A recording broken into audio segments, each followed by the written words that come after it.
పొలములోని గురుగులను గూర్చిన ఉపమాన భావము మాకు తెలియజెప్పుమనెను.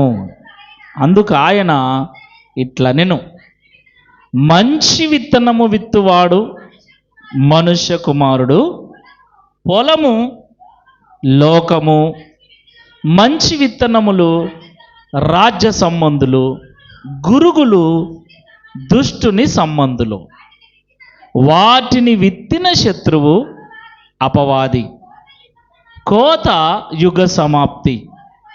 కోత కోయువారు దేవదూతలు.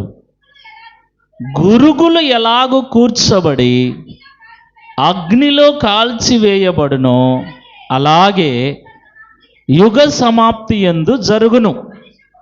మనుష్య కుమారుడు తన దూతలను పంపును, వారాయన రాజ్యములో నుండి ఆటంకములకు సకలమైన వాటిని దుర్నీతి పరులను సమకూర్చి అగ్నిగుండంలో పడవేయుదురు.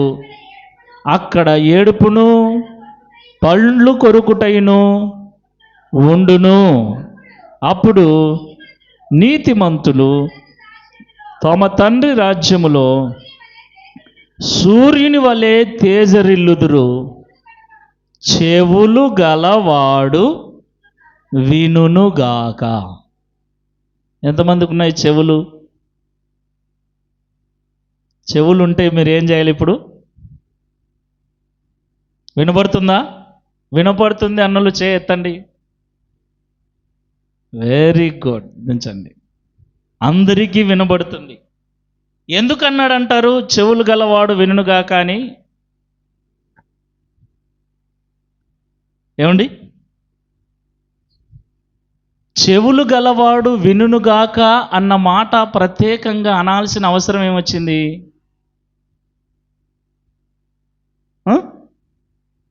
ఎందుకంటే కొంతమంది నిద్రపోతారు కాబట్టి.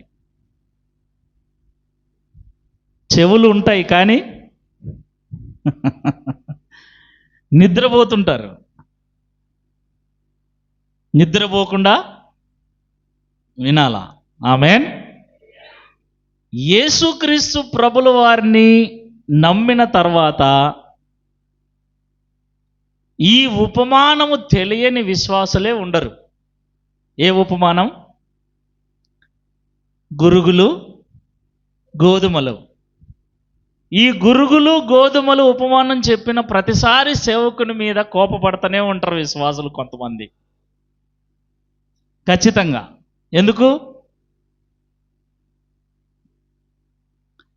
ఎందుకండి?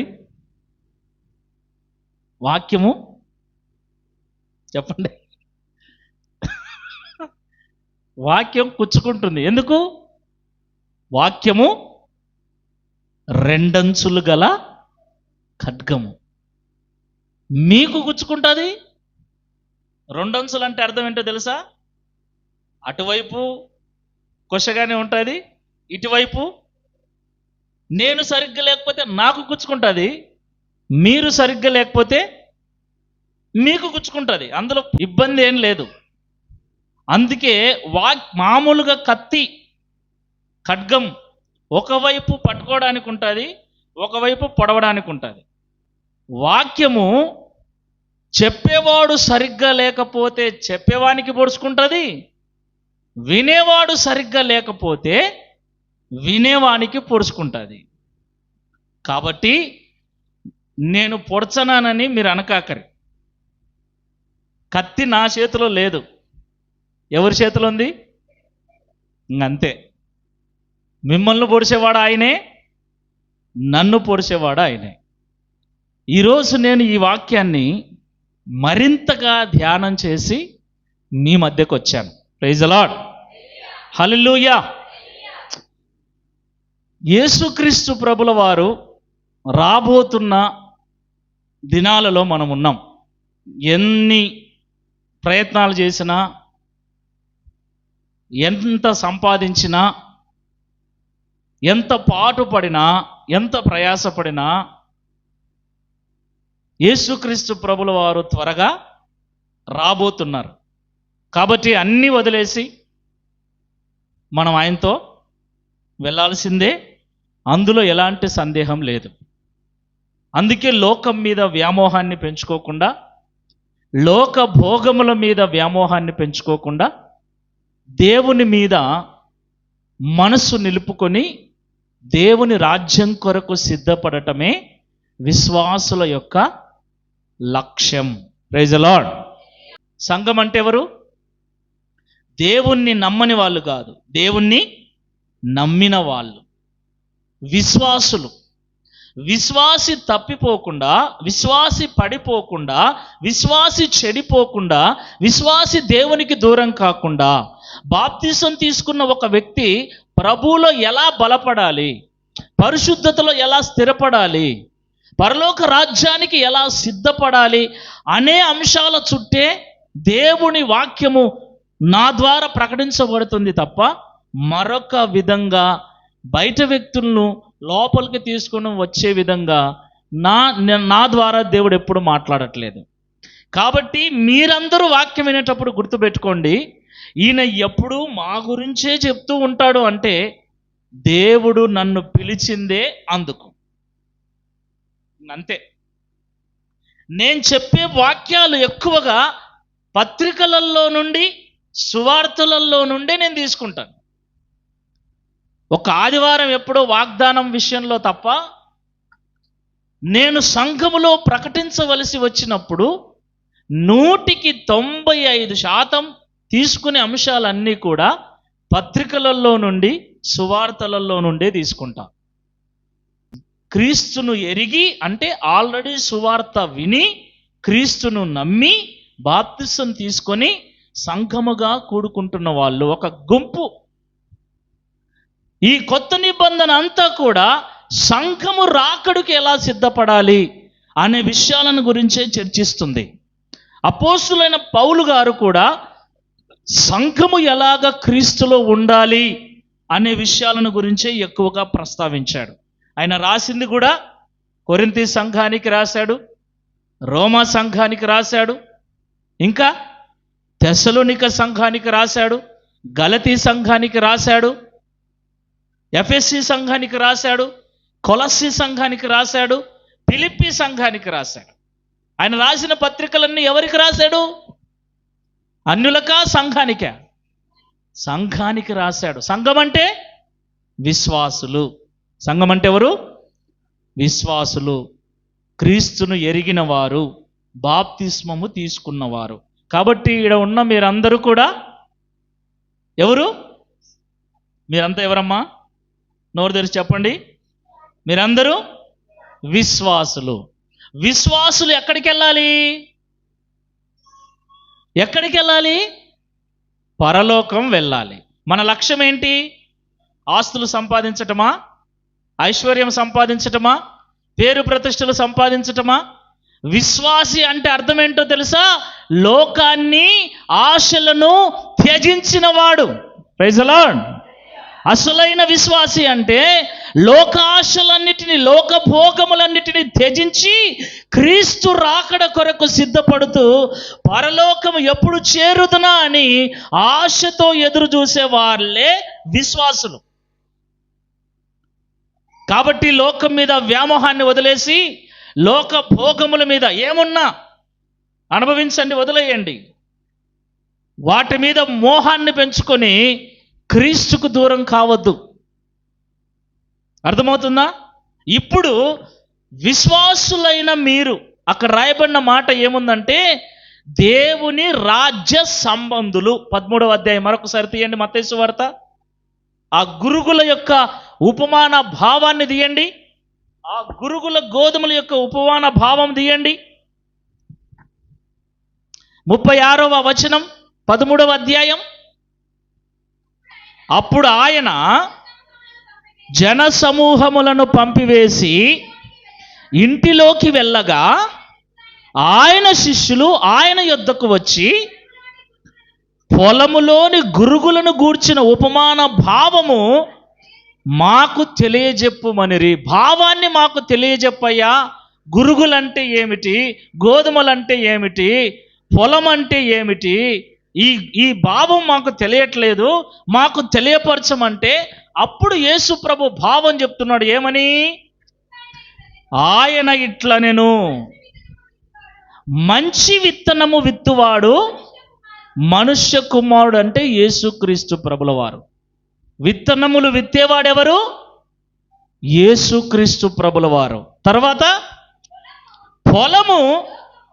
పొలం అంటే ఏంటి? లోకం. పొలం అంటే ఏ లోకం?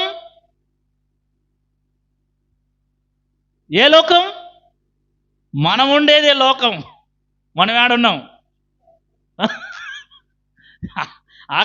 ఆకాశంలో ఉన్నామా? ఏడున్నాం మనం? ఈ లోకమే పొలము. చదవండి. మంచి విత్తనములంటే, వెరీ గుడ్. మంచి విత్తనములంటే ఎవరంట? రాజ్య సంబంధులంటే ఎవరు? ఎవరు? విశ్వాసులు. ఈ లోకమనే పొలములో దేవుని రాజ్య సంబంధులమైన మనం ఉన్నాం. ప్రైజ్ ది లార్డ్, హల్లెలూయా. మనమందరము విశ్వాసులం, దేవుని రాజ్య సంబంధులం. మనమందరం ఎవరిమి? దేవుని రాజ్య సంబంధులం, మంచి విత్తనాలం మనం. ఇప్పుడు గురుగులంటే ఎవరు? గురుగులంటే దుష్టిని సంబంధులు. ఈ లోకంలో ఎవరున్నారు? నేను మళ్ళీ చెప్తున్నాను, సంఘము గురించి నేను చెప్పట్లేదు ఈరోజు. పొలం అంటే ఏంటి? పొలం అంటే సంఘమా, లోకమా? గట్టిగా చెప్పాలి. ఇప్పటి వరకు మీరు సంఘములో గురుగులు, గోధుమల గురించే వినింటారు. ఏ సేవకుడు చెప్పినా సంఘములో ఏముంటాయి? అమ్మయ్యా అమ్మయ్యా అమ్మయ్యా. సంఘం గురించి అంటే ఈరోజు ఏమండి, సంఘములో ఉన్న గురుగుల గురించి, గోధుమల గురించి నేను ఈరోజు చెప్పట్లేదు. వాక్యం కూడా అలాగా చెప్పట్లేదు. దేవుని వాక్యం ఏం చెప్తుందంటే, పొలము అనగా, చెప్పండి గట్టిగా, పొలము అనగా లోకము. లోకము అనే పొలములో, పొలము అనే లోకములో దేవుని రాజ్య సంబంధులైన విశ్వాసులు ఉన్నారు. అదే పొలము అనే లోకములో, చెప్పండి, గురుగులనే దుష్టుని సంబంధులు కూడా ఉన్నారు. మీకు అర్థం కావాలి నేను చెప్పే మాటలు. లోకమనే పొలములో దేవుని రాజ్య సంబంధులైన విశ్వాసులు ఉన్నారు. అదే లోకమనే పొలములో దుష్టుని సంబంధులైన గురుగులు కూడా ఉన్నారు. తర్వాత వాటిని విత్తినవాడు అపవాది. గురుగులను విత్తినవాడెవరు? అపవాది. కోత యుగ సమాప్తి. కోత అంటే ఏంటి? కోత కోయడం. ఎప్పుడు కోస్తాం కోత? మీకు బాగా తెలుసు కోతలు. మన చుట్టూ వరి పంటే కాబట్టి కోత ఎప్పుడు కోస్తారు? నాకెళ్ళి చూడండి. ఎప్పుడు కోస్తాం? పంట చేతికి వచ్చిన తర్వాత కోత కోస్తాం. కోత అంటే యుగ సమాప్తి, చివరి డే, చివరి దినము, అంత్య దినము, క్రీస్తు రాకడ దినము. కోత కోయువారు దేవుని దూతలు. కోత కోసేవారు ఎవరంట? ఎవరు? సేవకులు కాదు. ఎవరు? సేవకులు కూడా ఆ రోజు కోయబడతారు. సేవకులైనా విశ్వాసులైనా మనమందరము కూడా ఎవరిమి? దేవుని రాజ్య సంబంధులం. నేను ఈడ చెప్పినంత మాత్రాన నేను గోధుమను, మీరు వింటున్నంత మాత్రాన మీరు గురుగులు కాదయ్యా. దయచేసి అర్థం చేసుకోండి. ఎప్పుడు ఇదే బాధ మీతో.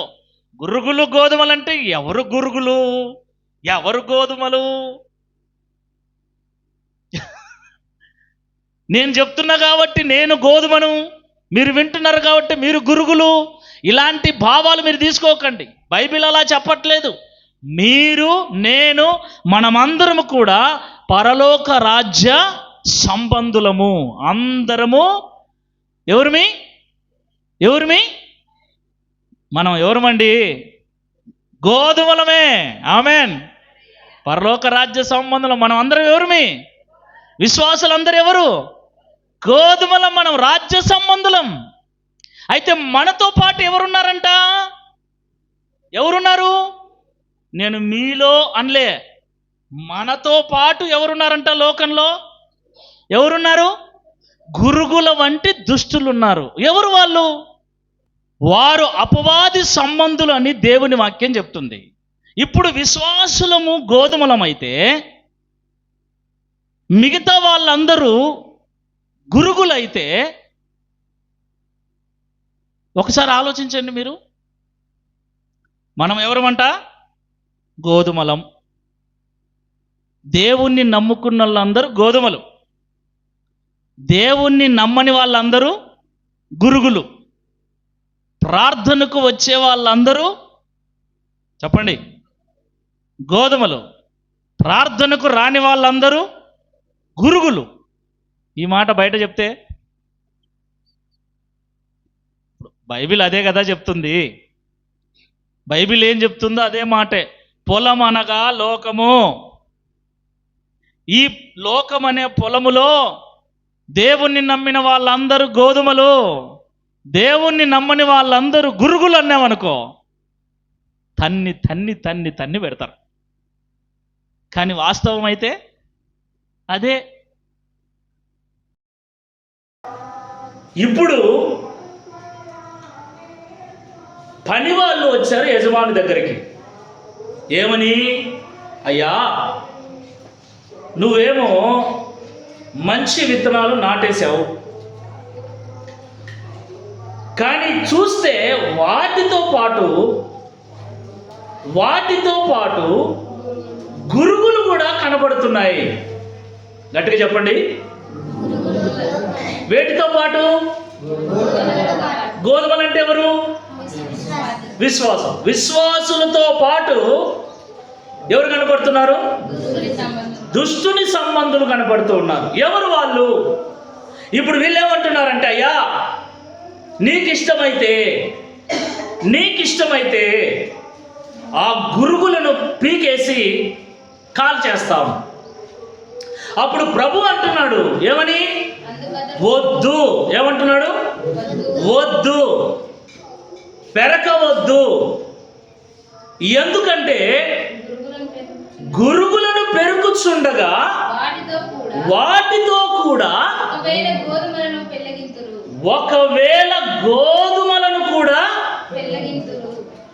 పెళ్ళగిస్తారు. గోధుమలు కూడా వస్తాయి. ఈ వాక్యం నేను చదువుతున్నప్పుడు ఆలోచన చేశాను. ఇప్పుడు కలుపు తీయడానికి మీరంతా వెళ్తారా? కలుపు తీసేటప్పుడు గురుగులు అంటే కలుపు మొక్కలు, గుర్తుపెట్టుకోండి. ఇంకా గురుగులు అంటే కలుపు మొక్కలు, అంటే పనికిరాని మొక్కలు.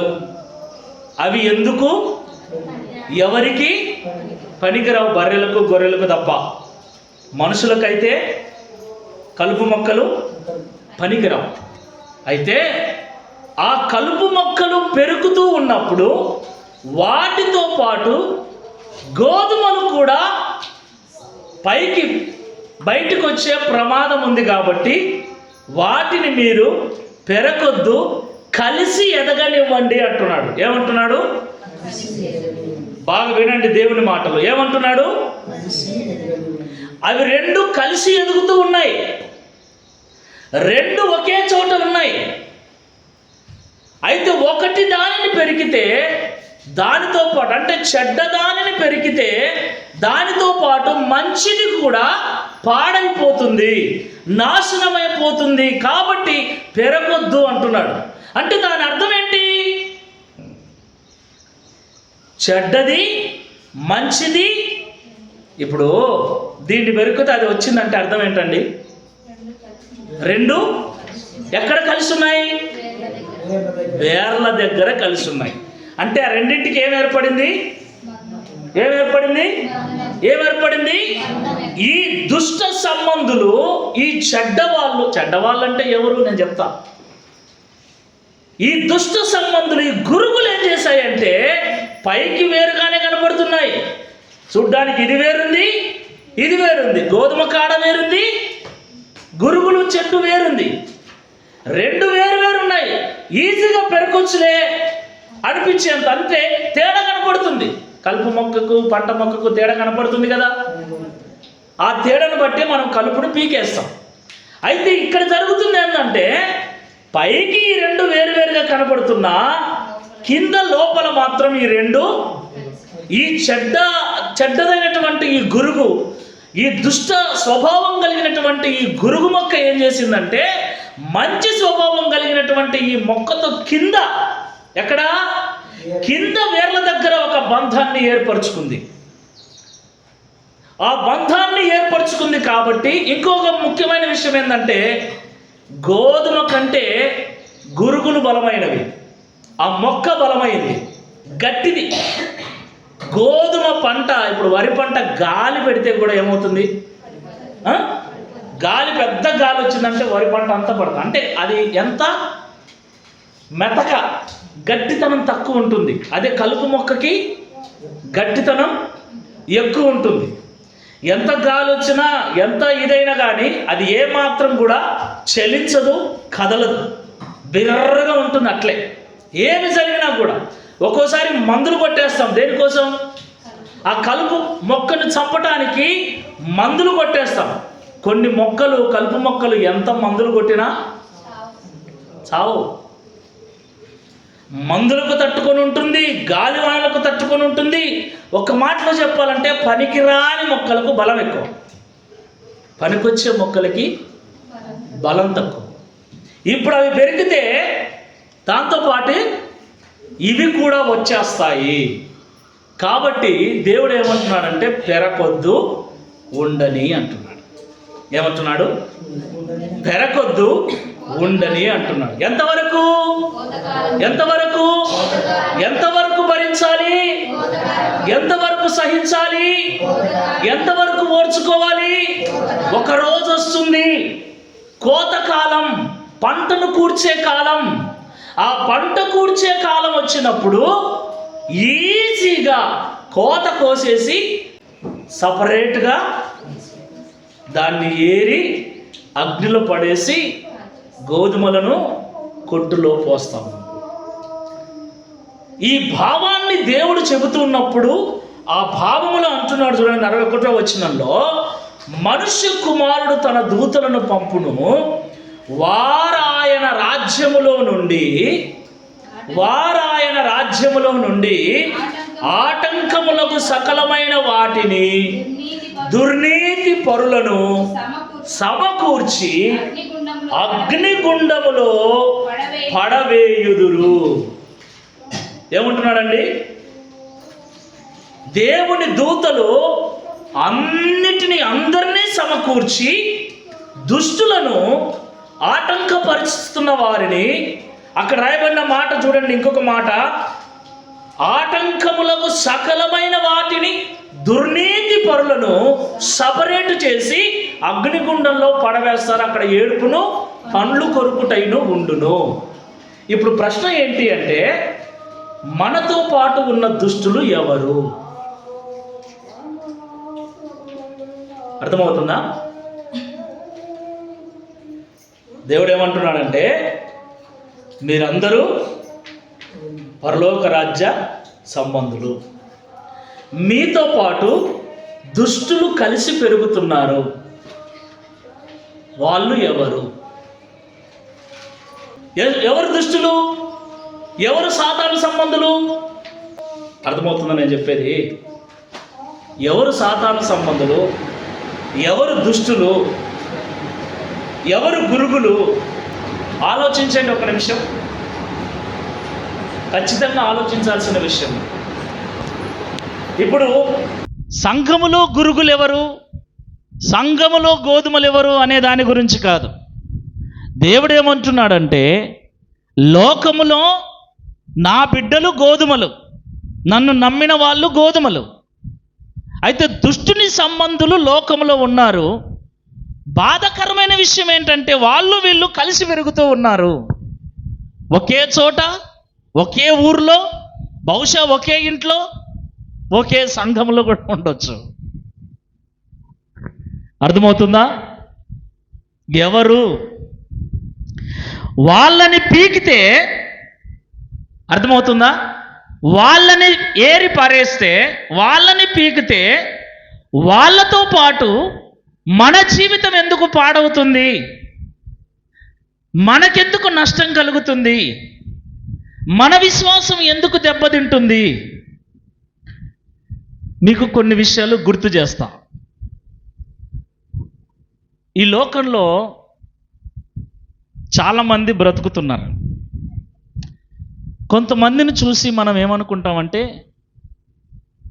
ఎందుకు దేవుడు ఇన్ని తీసుకుపోకుండా ఉన్నాడే అంటాం. ఎవరిని చూసి అంటాం?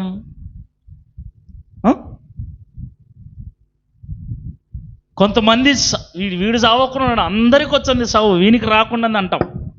ఎవరిని అంటాం? కొంతమంది చావు మనం కోరుకుంటుంటాం. దేవుడు వీడిని తీసుకుపోతే బాగుంటుంది అనుకుంటుంటాం. ఎవరి గురించి అనుకుంటాం అట్లా? వీనికి రాకుండా సావు వచ్చాదిలే, ఎప్పుడు వచ్చాదో నీకు సావు వచ్చాదని మచ్చుగా అనుకుంటుంటాం. ఎవరిని అనుకుంటాం తెలుసా? దుర్మార్గుల గురించి, దుష్టుల గురించి, అన్యాయస్తుల గురించి, పాప పుణ్యం కానకుండా ఎట్ట పడితే అట్లా మాట్లాడతా, ఎలా పడితే అలా కొట్లాటలకు వచ్చి హత్యలు చేస్తూ, దొంగతనాలు చేస్తూ, పాడు చేస్తూ, ఊరి మీద పడి అచ్చోసిన ఆంబోతులాగా తిరుగుతూ, ఎవనికి భయపడకుండా రౌడీల్లాగా, గూండాల్లాగా, దోపిడీదారుల్లాగా ఏమాత్రం పని పాట లేకుండా కొంతమంది తిరుగుతా బ్రతుకుతూ ఉంటారు లోకం మీద. నేను చెప్పేది లోకం గురించే. అలాంటి వాళ్ళను పేపర్లో చూసినప్పుడు కానీ, టీవీలో చూసినప్పుడు కానీ, వాళ్ళ గురించి విన్నప్పుడు కానీ మనం అనుకున్నది ఏంటంటే, మంచి వాళ్ళందరూ చేస్తూ ఉన్నారు, వీనికి రాకుండా సావు అనుకుంటాం. అవునా కాదా? ఏ పలకర్రా, ఈ తల ఇట్టన్న ఊపరి మీరు సైలెంట్గా ఉంటే ఎట్లా అనుకుంటామా? అనుకోమా? ఒకవేళ ఆ దుర్మార్గుడు, ఆ దుష్టుడు, ఆ పాపిష్టోడు మన ఇంట్లోనే ఉంటే అప్పుడు అనుకుంటామా? దుర్మార్గుడు, దుష్టుడు వేరే వాడైతే వాని సావు, వాని నాశనాన్ని మనం కోరుకుంటాం. అదే దుర్మార్గుడు, అదే దుష్టుడు మన ఇంట్లో ఉంటే కదా,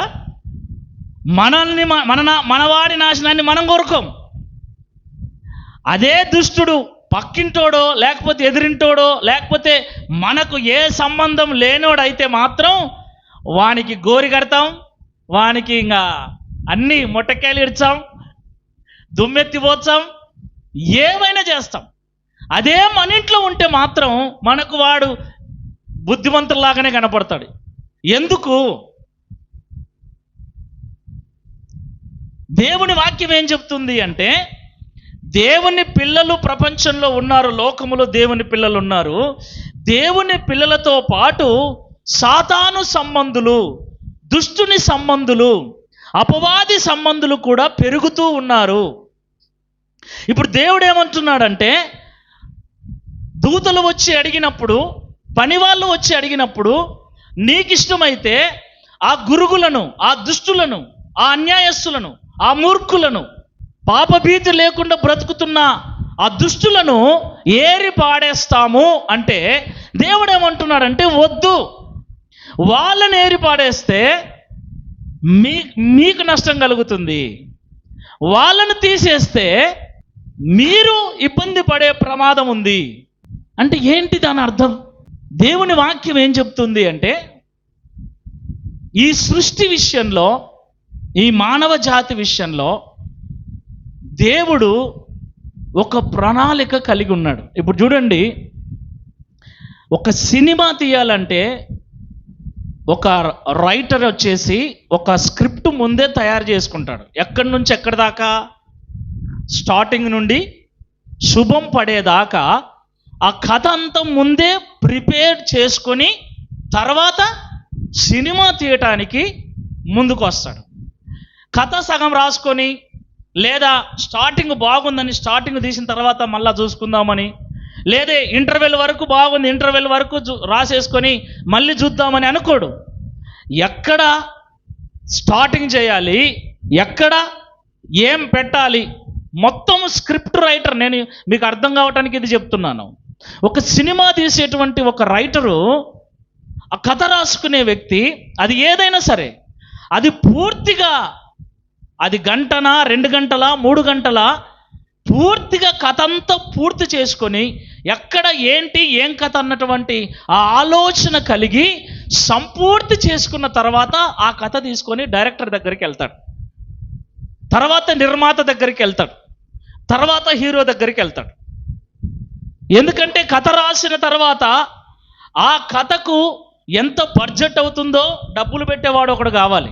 ఆ తర్వాత ఎట్లా ఆ కథను రూపొందించాలి అనటానికి ఒక డైరెక్షన్ చేసే డైరెక్టర్ అవసరం అవుతాడు. ఆ తర్వాత ఆ కథకు ఎవరు బాగుంటారు అని చూసుకొని హీరో దగ్గరికి హీరోయిన్ దగ్గరికి వెళ్ళాలి. ఇదంతా ఒక కథ తయారైన తర్వాతనే మిగతా క్యారెక్టర్స్ అన్నీ కూడా ఎన్నుకోబడతాయి. అయితే మన జీవితానికి కథ, స్క్రీన్ ప్లే, దర్శకత్వం, నిర్మాత అన్నీ చెప్పండి దేవుడే. మన కథ రాసింది ఆయనే, డైరెక్ట్ చేస్తున్నది ఆయనే, నిర్మాణకుడు ఆయనే, అన్నీ ఆయనే. అర్థమవుతుందా? అంటే మన జీవితాన్ని అంతా దేవుడు ఏం చేశాడు ముందే. ప్రసంగి గ్రంథములో అదే మాట కనబడుతుంది మనకు. చూడండి, మీకు అర్థం కావటం కోసం నేను ఆ మాట మీతో చదివిస్తాను. ప్రసంగి గ్రంథం 3వ అధ్యాయం 11వ వచనం. దేని కాలమునందు అది చక్కగా నుండునట్లు సమస్తమును ఆయన నియమించి ఉన్నాడు. ఎవరు నియమించున్నారు? దేవుడు నియమించున్నాడు. ఏమి నియమించున్నాడు? ఏమి నియమించాడు? దేని కాలమందు అది.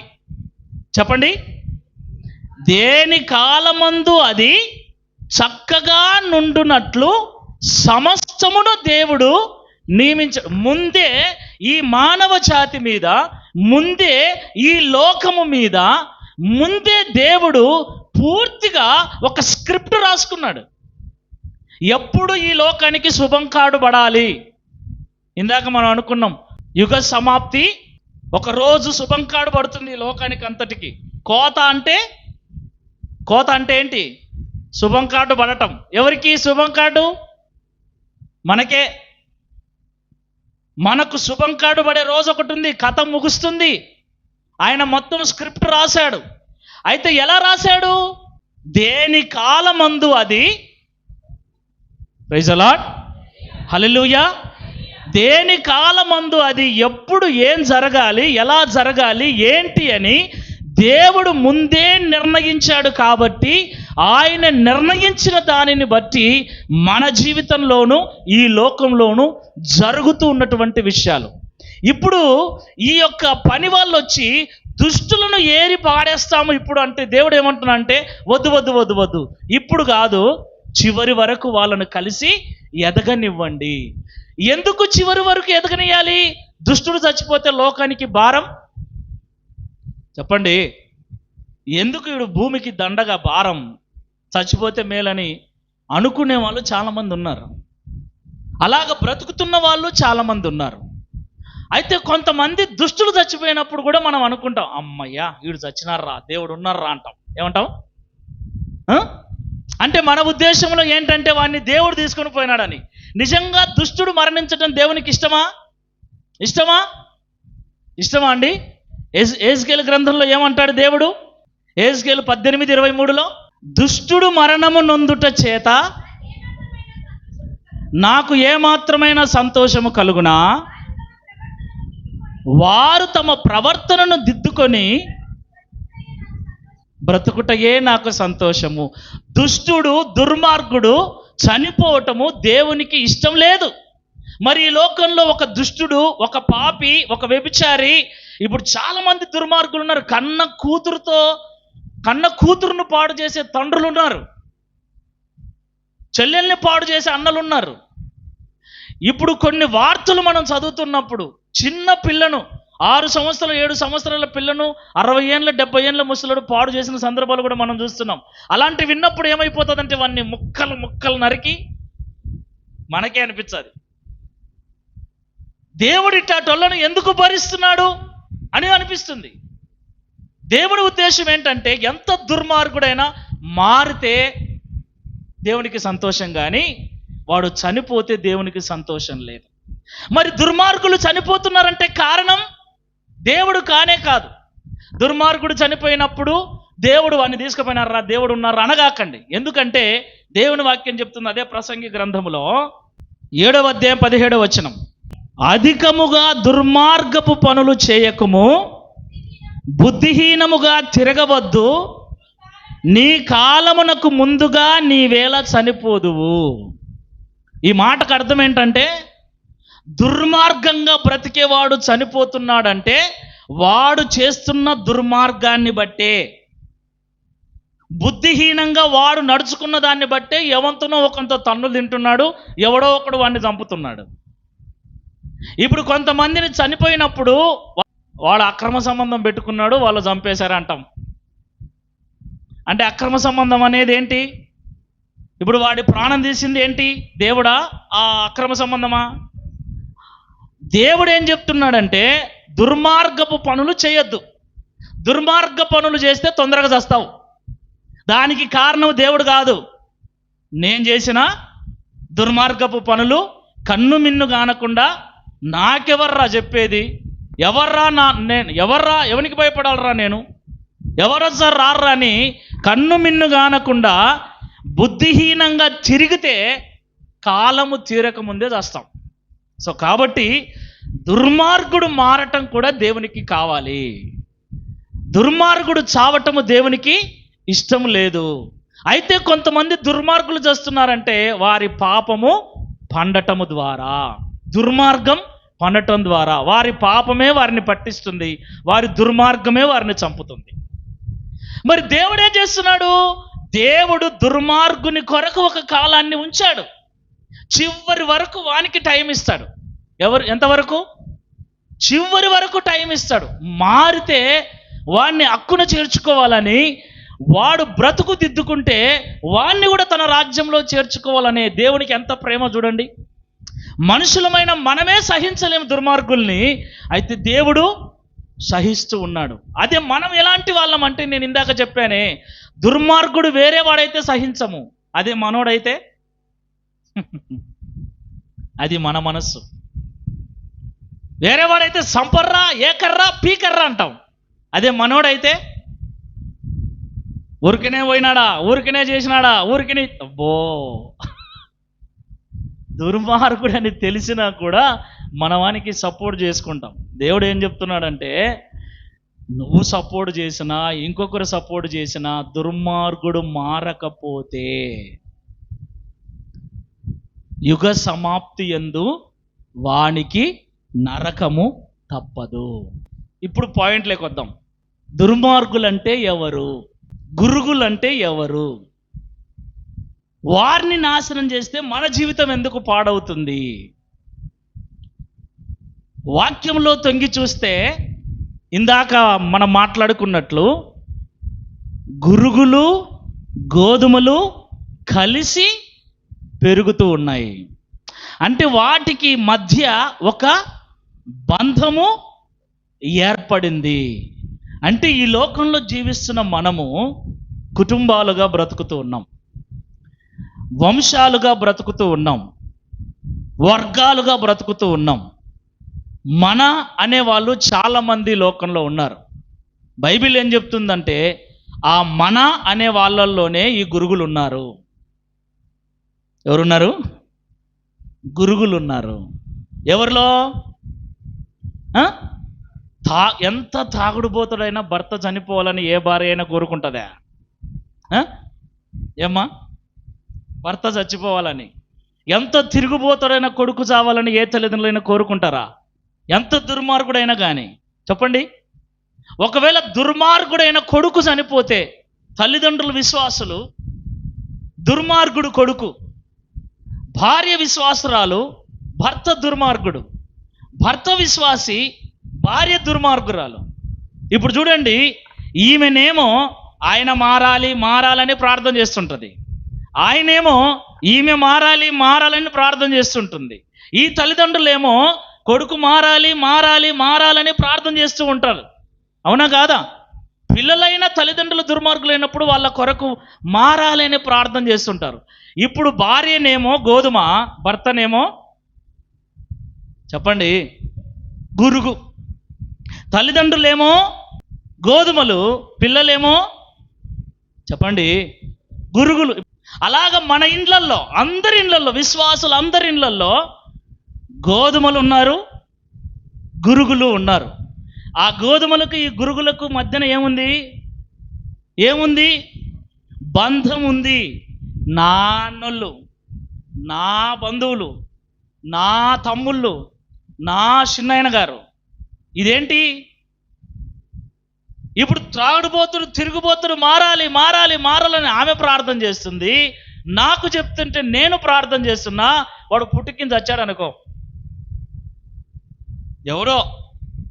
ఎవరు దుర్మార్గుడే కదా, త్రాగుడుబోతుడే కదా, తిరుగుబోతుడే కదా, చచ్చాడనుకో, ఎట్లుంటుంది మన మనస్సు, మన ఆలోచన ఎట్లుంటుంది? సేవకుని మీద కోపం వస్తుంది, దేవుని మీద కోపం వస్తుంది. ఇంకా ప్రార్థనకు వెళదామంటే కూడా మనస్సు రాదు. ఎందుకంటే వాళ్ళు చేసిన దుర్మార్గపు పనులన్నీ పక్కన పెట్టేసి, ఇంత ప్రార్థన చేశాను నేను, ఇన్ని ఉపవాసాలున్నా నేను, ఇంత ఏడ్చి నేను ప్రార్థన చేశాను, దేవుడు నా ప్రార్థన వినలే, నా కొడుకుని చంపేసినాడు. దేవుడు నా ప్రార్థన వినలే, నా భర్తను చంపేసినాడు. ఇట్లా ఏడ్చి దేవునికి దూరమైపోయిన వాళ్ళు చాలామంది లోకంలో కలిసిపోయిన వాళ్ళు ఉన్నారు, విశ్వాసులు. ఈ బంధం అనేది సాతానుడు ఏర్పరిచాడు. నిజంగా చెప్తున్నా, ఈరోజు ఒక విశ్వాసి ఒక అవిశ్వాసి పెళ్లి చేసుకున్నాడంటే అది సాతాను పని. సీరియస్గా చెప్తున్నా, గుర్తుపెట్టుకొని రాసుకోండి. ఒక విశ్వాసి ఒక అవిశ్వాసి పెళ్లి చేసుకుంటే అది సైతాను పని.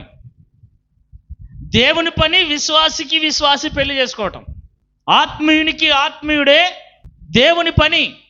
కానీ ప్రేమను పుట్టించో, ఇష్టము పుట్టించో, ఆశను పుట్టించో, ఏవో కారణాలను బట్టి ఆత్మీయులు, ప్రార్థనా పరులు దేవుణ్ణి ఎరగని అన్యుల జోలికి వెళ్ళి వాళ్ళతో సంబంధాలు కుదుర్చుకుంటున్నారంటే దేవుడు చెప్తున్నాడు ఏమని అంటే, అపవాది మనుష్యులు నిద్రపోవచ్చుండగా అపవాది గురుగులు విత్తుచుండెను. కాబట్టి పెళ్లి చేసుకునేటప్పుడే అమ్మాయిలు అబ్బాయిలు జాగ్రత్తగా, అమ్మాయి తల్లిదండ్రులైనా అబ్బాయి తల్లిదండ్రులైనా జాగ్రత్తగా సంబంధాలు చూసుకొని చేసుకుంటే మంచిది. లేకపోతే జీవితకాలం అంతా బాధపడాల్సిన పరిస్థితులు ఏర్పడతాయి. నేను ఎందుకు ఈ విషయాలన్నీ చెప్తున్నానంటే, దేవుని దయ వల్ల వాళ్ళు మారితే సంతోషమే, అంతకు మించి కావాల్సింది ఏముంది? ఒకవేళ మారకపోతే నేను ఇంతే అంటే, మా నాయన అన్నాడు నేను ఇంతేరా అన్నాడు. మా అన్నోళ్ళు మారారు, బాప్తిసాలు తీసుకున్నారు. మా వదినోళ్ళు మారారు, బాప్తిసాలు తీసుకున్నారు. మా అమ్మ మారింది, బాప్తిసం తీసుకుంది. మా నాయన అన్నాడు నేను ఇంతేరా అన్నాడు. నేను పోతారా నరకానికి అన్నాడు. ఏం చేయాలి? నేను ఇంతే అనేవాళ్ళు ఉన్నారు. వాళ్ళ గురించి కూడా బైబిల్ చెప్తుంది. ప్రకటన గ్రంథంలో చదవండి ఆ మాట, 9వ అధ్యాయం 20-21. ఈ దెబ్బల చేత చావక మిగిలిన జనులు దయ్యములను, చూడను, వినను, నడవను శక్తి లేనివై బంగారు, వెండి, కంచు, రాయి కర్రలతో చేయబడిన తమ హస్తకృతములైన విగ్రహములను పూజింపకుండా విడిచిపెట్టునట్లు మారు మనస్సు పొందలేదు. మరియు తాము చేయుచున్న నరహత్యలను, మాయమంత్రములను, జార చోరత్వములను చేయకుండునట్లు మారు మనస్సు పొందని వారు. కొంతమంది మారు మనసు పొందరు. ఇక నేను ఇంతే ఫైనల్. ఎందుకు వాళ్ళు నేను ఇంతే అంటున్నారు అంటే, దుష్టుడు వారిని నాటాడు. అలాంటి వారిలో విగ్రహ పూజలు చూడండి, చూడలేవు, వినలేవు, నడవలేకి శక్తి లేవు. చూడవు, వినవు, నడవవు, శక్తి లేని విగ్రహములను పూజించటం మానుకోరు. నేను చచ్చేదాకా ఇంతే, నాతోనే పోవాలంటారు వాళ్ళు. ఏమంటారు? ఇలాంటి వాళ్ళు మన ఇళ్ళలో లేరా? కర్మగాలి మన అవ్వో, మన తాతో, మన నాయనో, మన అమ్మో వాళ్ళే అయినారు ఇలాంటి వాళ్ళు. ఏమంటారు వాళ్ళు? ఏమవి? మేమింతే, మేము చేసేది ఇదే, నేనింతే, అతడు మారాలని నువ్వు ప్రార్థన చేస్తుంటావు, అతడేమో నేను ఇంతే అంటాడు. దేవుడు అంటాడు ప్రకటన గ్రంథములో, అలాంటి గుంపు ఒక గుంపు ఉంది. విగ్రహ పూజలు మానుకొని ఒక గుంపు, నరహత్యలు మానుకొని ఒక గుంపు, మాయమంత్రములు మానుకొని గుంపు. మాయమంత్రములు అంటే మాయాలు, మంత్రాలు చేసే ఒక గుంపు, తాయెత్తులు కట్టే ఒక గుంపు, పూజలు చేసే ఒక గుంపు, ఆ తర్వాత జార చోర దొంగతనాలు మానుకొని ఒక గుంపు, వేశ్యాతనము మానుకొని ఒక గుంపు.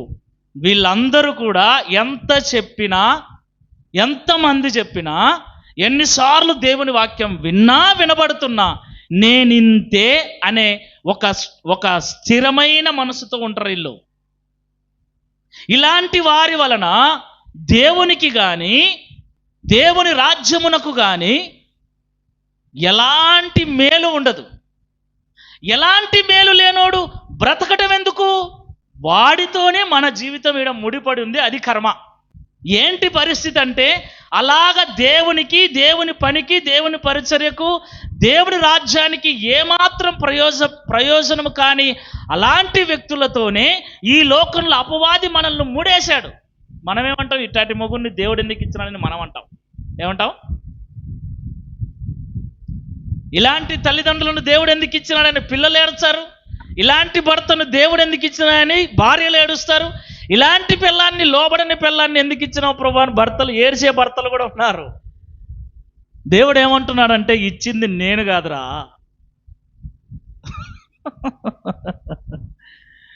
తోలు బాగుందని చేసుకున్నావో, చదువు బాగుందని చేసుకున్నావో, డబ్బు బాగుందని చేసుకున్నావో, ఉద్యోగం బాగుందని చేసుకున్నావో, ఏమో నాకైతే సంబంధం లేదంటున్నాడు దేవుడు. నీకే మరి ఏంటి ప్రభు ఆ పరిస్థితి? మారరా? దేవుడు కూడా వాళ్ళు మారాలనే, దుష్టుడు మారాలనే దేవుడు కూడా, ఎవరు నశించటం దేవునికి ఇష్టం లేదు. అందరూ మారాలని దేవుడు ఎదురు చూస్తున్నాడు. కానీ మేము మారమంటున్నాడే. ఇప్పుడు సువార్త ప్రకటిస్తూ ఉంటే, మా ఇంట్లోకి వెళ్ళి వచ్చి చెప్పాకరి తన్నుతామంటున్నారు. మా ఇంట్లోకి వెళ్ళి రావాకర్రా, పోయి మీ ఇంట్లోకి వెళ్ళి పోయి చెప్పుకోపోరి, మాకు అవసరం లేదు ఈ దేవుడు, యేసు ప్రభు మాకు అవసరం లేడు, ఈ ఎడారి మతాలు మాకు అవసరం లేవు, 3 మేకులు పిక్కలేనోడు మాకు అవసరం లేడు. వీళ్ళందరూ రకరకాలుగా మాట్లాడుతున్నారు. దరిద్రం ఏంటంటే వాళ్ళతోనే మన బంధాలన్నీ ముడిపడి ఉన్నాయి. మరి పరిస్థితి ఏంది? ఇప్పుడు దేవుడు వారిని తీసేస్తే వారితో ముడిపడినటువంటి మన యొక్క జీవితాలు నష్టానికి గురవుతాయి. మన భక్తి జీవితం కూడా పాడవుతుంది, మన విశ్వాసపు జీవితం కూడా పాడవుతుంది. వారిని వద్దనుకోవడానికి లేదు, వారిని విడిచిపెట్టడానికి లేదు, వాళ్ళు ఉండకుండా పోతే మేలు అనుకోవడానికి లేదు.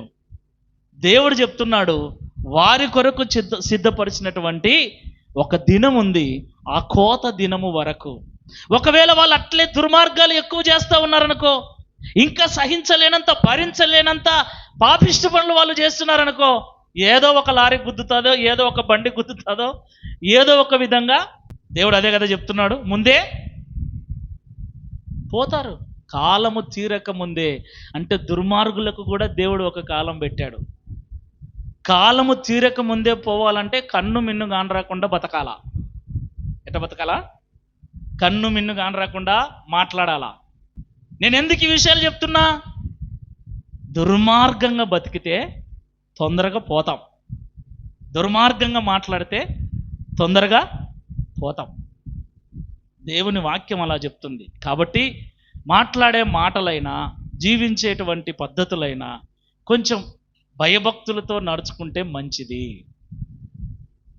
ఇప్పుడు ఈ గురుగులు ఎవరో కాదు, మన బంధువులే, మన రక్త సంబంధికులే, మన వీధిలో వాళ్ళే, మన ఊరిలో వాళ్ళే, మన ఇంట్లో వాళ్ళే. ఇంకా ఏం చేయనీకి లేదు. మరి ఏం చేయాలి వీళ్ళను? కుదిరితే మార్చు ప్రభువా. మనం ఏం చేయాలి? వీళ్ళ కోసం ఏం చేయాలమ్మా? ప్రార్థన చేయాలి. తిమోతి పత్రికలో అదే మాట రాయబడింది. మాట చదువుకొని ఆరాధనలోకి వెళ్దాం. తిమోతి మొదటి పత్రిక 5వ అధ్యాయం 8వ వచనం. ఎవడైనను స్వకీయులను విశేషముగా తన ఇంటి వారిని సంరక్షింపకపోయిన ఎడల వాడు విశ్వాస త్యాగము చేసిన వాడై అవిశ్వాసి కన్నా చెడ్డవాడై ఉండును. ఎవడైనను స్వకీయులను స్వకీయులు అంటే అమ్మా, స్వకీయులు అంటే ఎవరు? నీకు సొంతమైన వాళ్ళు ఎవరైతే ఉన్నారో వాళ్ళను రక్షించుకోవాలను, వాళ్ళను దేవుని యొద్దకు నడిపించాల. అందరిని కాకపోయినా కనీసం నీ ఇంటి వారినైనా. ఎవరిని? అక్కడ రాయబడిన మాట చూడండి. ఎవడైనను స్వకీయులను విశేషముగా తన ఇంటి వారిని సంరక్షింపకపోయిన ఎడల వాడు వేస్ట్. విశ్వాసిగా ఉండి వేస్ట్. ఎవరు? ఇంకా నా తమ్ముడు అంటావో, నా అన్న అంటావో, నా బావ అంటావో, నా చిన్నాయన అంటావో, నా చెల్లెలు అంటావో, నా అక్క అంటావో, నీ ఇష్టం. దేవుడు ఏం చెప్తున్నాడంటే, ఒకవేళ వాళ్ళు అపవాది సంబంధులుగా ఉంటే, ఒకవేళ వాళ్ళు గురుగులుగా ఉంటే, వారిని మార్చుకోవటానికి ఒక విశ్వాసిగా నీ వంతు ప్రయత్నం నువ్వు చేయి. క్రీస్తు గురించి ప్రకటించు. క్రీస్తు రాజ్య సువార్తను వారికి తెలియపరిచి క్రీస్తులోనికి వారిని నడిపించడానికి ప్రయత్నం చేయి. చెయ్యకపోతే నువ్వు విశ్వాసిగా ఉండి కూడా అవిశ్వాసి కంటే, విశ్వాసివి కూడా కాదు, అవిశ్వాసివి కూడా కాదు. ఎవరు అంట? అవిశ్వాసి కంటే చెడ్డవాడు. ఎవడు చెడ్డవాడు? వ్యభిచారం చేసేవాడా? దొంగతనం చేసేవాడా? ఎవడు చెడ్డోడు? నువ్వు రక్షించబడి, నువ్వు బాప్తిసం తీసుకొని నీ అన్న లోకంలో ఉంటే కూడా నువ్వు పట్టించుకోకుండా ఉండవు చూడు. ఒక చెల్లిగా, ఒక తమ్మునిగా,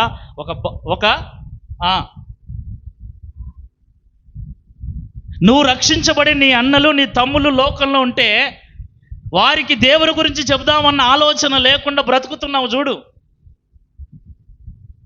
నీ అనుకున్న వాళ్ళందరూ లోకంలో త్రాగుడుబోతులుగా, తిరుగుబోతులుగా, దుష్టులుగా, దుర్మార్గులుగా, గురుగులుగా, అపవాది సంబంధులుగా బ్రతుకుతూ ఉంటే వారి దగ్గరికి వెళ్ళి దేవుని రాజ్య సువార్తను ప్రకటించి వారిని క్రీస్తులోనికి నడిపిద్దామన్న స్పృహ లేకుండా బ్రతుకుతున్నావు చూడు. మళ్ళీ పెళ్ళికి పిలిచినకి పోతావు, వాళ్ళు పిలిచే పోతావు, ఇండ్లు ఓపెనింగ్ చేస్తే పోతావు, ఏదైనా పంచాయతీలు పడితే పోతావు. సిగ్గులే నీకు? సిగ్గుందా లేదా? ఒక విశ్వాసిగా నువ్వు వెళ్ళాల్సింది దేనికోసం?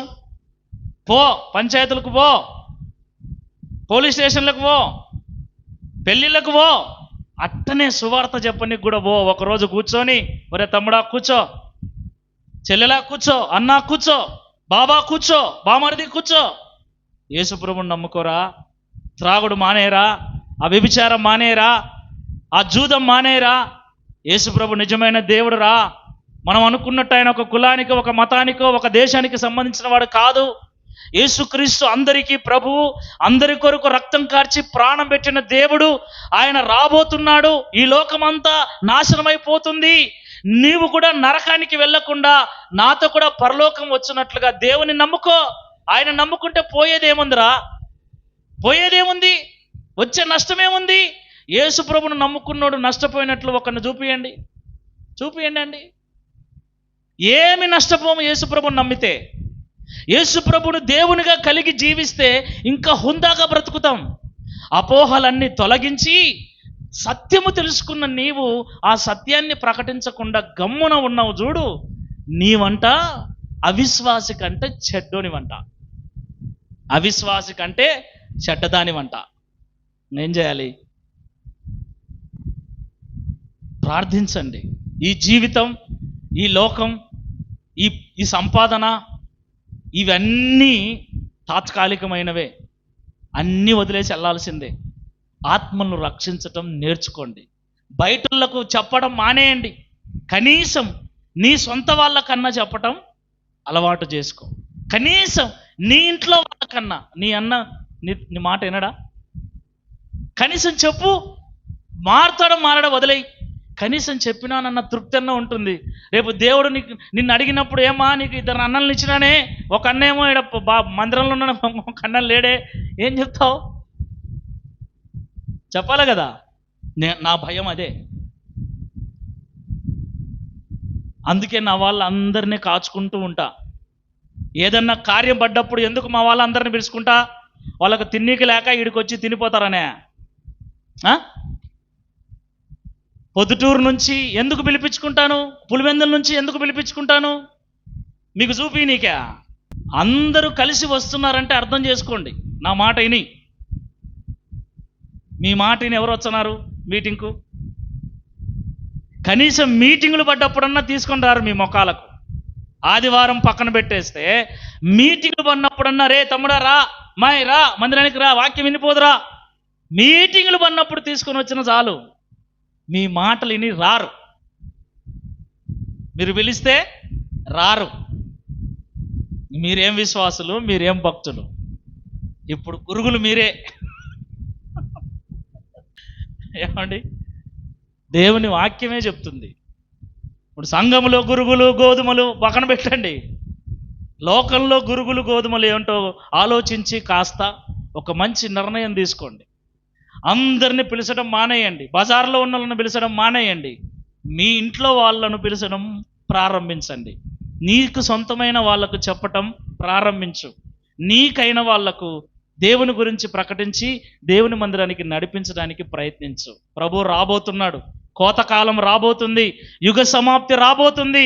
ఈరోజు నా మొగుడు మా ఆయన, నా కొడుకు నా అన్న అంటున్నావు. రేపొద్దున నీ కళ్ళ ముందరే నీ అన్న అగ్నిగుండంలో కాలిపోతుంటే, నీ కళ్ళ ముందరే నీ తల్లిదండ్రులు అగ్నిగుండంలో కాలిపోతుంటే, నీ కళ్ళ ముందరనే నీ భర్త అగ్నిగుండంలో కాలిపోతుంటే ఏం చేస్తావు? అప్పుడు ఏం చేస్తావు? ధనవంతుడు కాలిపోతుంటే లాజరు పైనుండి చూస్తున్నాడు, అబ్రహాము పైనుండి చూస్తున్నాడు. ఏం చేశారు? ఈరోజేమో ప్రేమ పొంగిపోతుంది ఒక మాట అంటే. నువ్వెవర్రా మావాన్నన్నీకి, నీకేం హక్కుందిరా మావాన్నన్నీకి అని. మరి మీ వాడు రేపు పొద్దున కాలిపోతాడు అగ్నిలో, నువ్వు పోయి పడతావులే నాకు తెలిసి, ఇటనే ఉంటే అంతే, ఏం లేదు ఇటనే ఉంటే. కాబట్టి బూజు అంతా వదలండి. బూజు దులుపుకొని మైండ్కు, లోక బూజు అంతా దులుపుకొని ఆత్మను రక్షించటం మొదలు పెట్టండి. నిన్ను దేవుడు రక్షించాడు, నీ ఇంటిని నువ్వు రక్షించుకోవాలి. నీ ఇంటి నుండి మొదలుపెట్టు. సచ్చే లోపల ఒక 10 మందినన్న ప్రభు యొద్దకు నడిపించు. అది ఒక లక్ష్యంగా పెట్టుకో. అట్టి కృప దేవుడు అనుగ్రహించును గాక.